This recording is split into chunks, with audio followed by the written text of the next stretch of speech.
Hello everyone. आज हम इस वीडियो में सीखेंगे एरर डिटेक्शन। सेंटेंस में एरर को फाइंड आउट करते हैं और अगर एरर है तो उसे करेक्ट करके सेंटेंस को फिर से फ्रेम करते हैं। तो चलिए स्टार्ट करते हैं। आज का सेंटेंस में एरर क्या है। The US president Donald Trump and his administration is no exception. ऐसे पढ़ने से तो कोई एरर नहीं दिख रही है। द यूएस सही है, द यूएस सही है। जब भी हमें पोजीशन के बारे में बोलना होता है द यूएस प्रेसिडेंट तक तो सही है। अगर जब हम यहाँ पे नाम को मेंशन करते हैं तो आगे में जो आर्टिकल द लगा हुआ है ये गलत हो जाएंगे।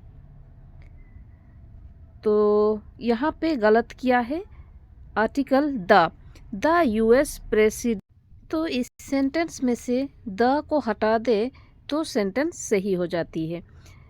यूएस प्रेसिडेंट डोनाल्ड ट्रंप, जब हम नाम को मेंशन करते हैं तो द लिखने का कोई ज़रूरत नहीं होती। और यहाँ पे इस हम जानते हैं कि एंड के बाद दो नाउन को जब कनेक्ट करते हैं तो यहाँ पे प्लूरल वर्ब होना चाहिए, लेकिन यहाँ पे US president Donald Trump and his उसी का बारे में ही बात हो रही, इसीलिए यहाँ पे सिंगुलर वर्ब लगा हुआ है। तो यहाँ पे सिर्फ द का ही गलत है। तो सही सेंटेंस बनेंगे US president Donald Trump and his administration is no exception. तो आप सेंटेंस सही हो गया। आगे देखते हैं आगे का सेंटेंस में क्या एरर है। This decision will disrupt established global ad structures and have dire consequences for the millions who rely in US assistance for survival। यहाँ पे एरर क्या है। दिस डिसीजन सही है, दिस सिंगुलर है, डिसीजन भी यहाँ पे सिंगुलर के साथ लगा हुआ है, ठीक है।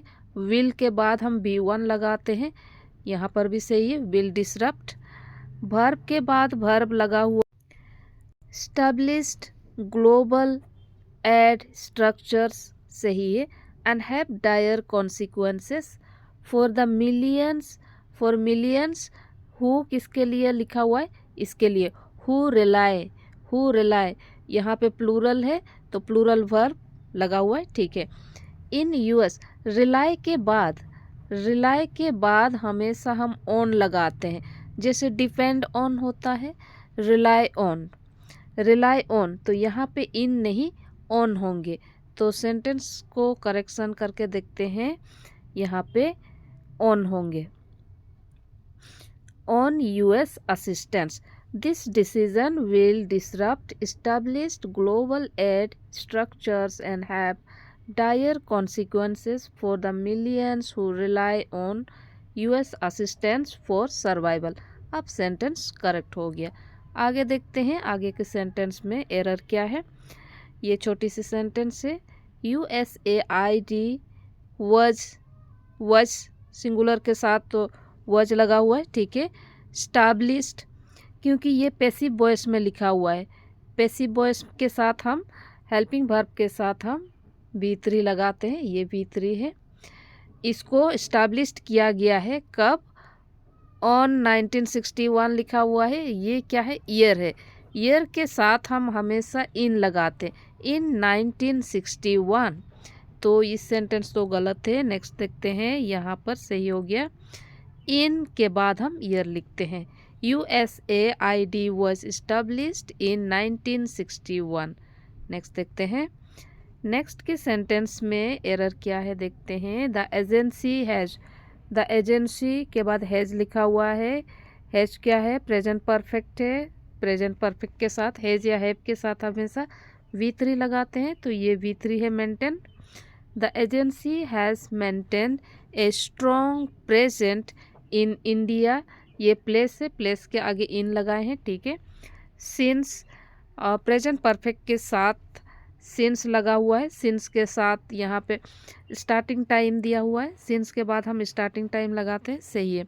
तो यहाँ पे गलत किया है देखते हैं। ए स्ट्रॉन्ग यहाँ पे एडजेक्टिव है, एडजेक्टिव के बाद क्या आती है, नाउन आती है। तो प्रेजेंट यहाँ पर यहाँ पर प्रेजेंट जो है एडजेक्टिव की तरह रोल किया है, प्रेजेंस होना चाहिए। जब भी एन टी लास्ट में इसका नाउन फॉर्म लिखते हैं एन के बाद सी ई, प्रेजेंस होगी, presence. The agency has maintained a strong presence in India since the 1960s। ठीक है, आगे देखते हैं। आगे का सेंटेंस से this factor have complicated policy trade-offs for India, making the case for supporting growth even stronger। पहला में देखते हैं दिस क्या है, प्लूरल है, प्लूरल के बाद तो वर्ब, प्लूरल नाउन आना चाहिए, दिस फैक्टर्स आना चाहिए, ना कि फैक्टर। दिस फैक्टर होता तो सही होता, दिस फैक्टर्स हैव ये प्लूरल के साथ हैव लगाते हैं, ठीक है, तो यहाँ पर एस लगाना है, दिस फैक्टर्स, तो यहीं पे रॉन्ग है। दिस फैक्टर्स हैव, सही सेंटेंस देखते हैं। This factors have complicated policy trade offs for India, making the case for supporting growth even stronger. तो ये है लास्ट पेज। तो आज तक इतने ही, थैंक यू।